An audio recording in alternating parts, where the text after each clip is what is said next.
Salam guys, kita jumpa lagi dan kali ni aku nak share korang tentang masalah mangkuk sinki air ni yang keluar.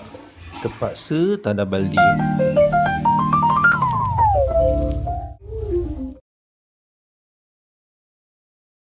Okey, kita nak buka dulu satu persatu. Kita buka tabung ni dulu. Kemudian kita buka penyambung tabung ke mangkuk ke atas tu. Tarik pelan-pelan. Okey, kita dah tanggalkan. Bahagian sini pula nak tanggalkan pakai screwdriver tu boleh je, tapi agak licin tau.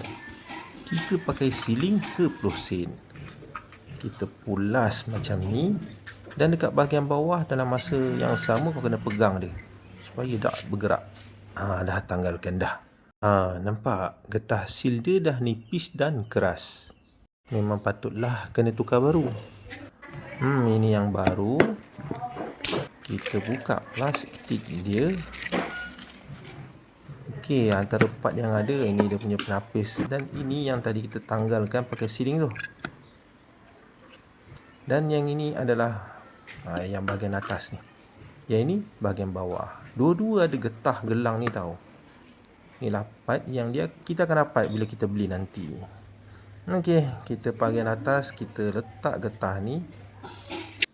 Di bahagian bawah pun ada getah. Atas bawah ada getah. Okey.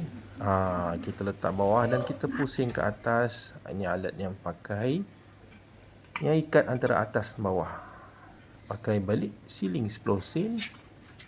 Kita pusing sampai ketat.